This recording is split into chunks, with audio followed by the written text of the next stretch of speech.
We have an evil and corrupt medical system. You might believe that the Western medicine that we have today always existed, but it's only about 100 years old. The one you can thank is John D. Rockefeller. He was an oil billionaire that became the richest man in the United States.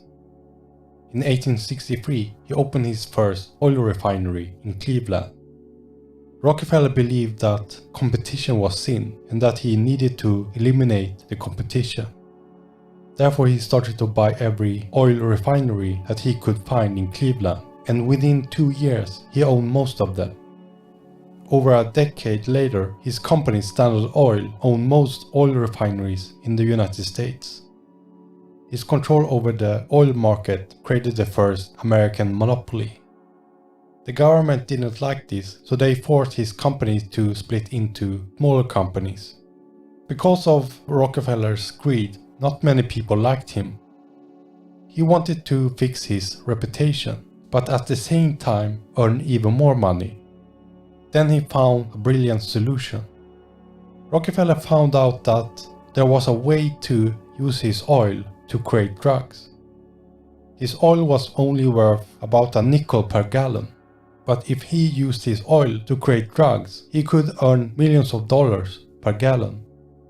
In order for him to succeed with his plan, he bought the German company IG Farben. It was the same company that would later assist Hitler when he killed Jews. Rockefeller's biggest threat was natural health.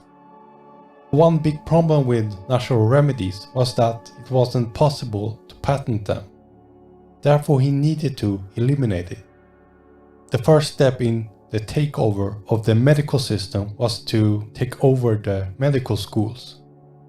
Rockefeller then employed a man called Abraham Flexner. His task was to make a report of the medical schools in America. Flexner was against natural health and believed that it was quackery and that hospitals needed to use allopathic scientific medicine. Flexner released his report in 1910. In his report, he said that American schools should impose higher admission and graduation standards. The Congress then accepted his report, and medical schools had to teach allopathic medicine. Allopathic medicine is when you use drugs to treat illnesses but don't cure them.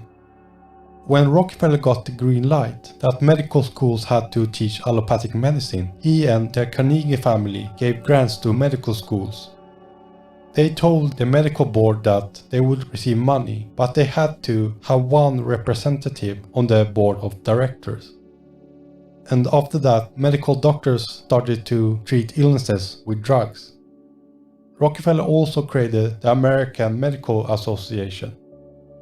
This organization introduced a medical licensing system.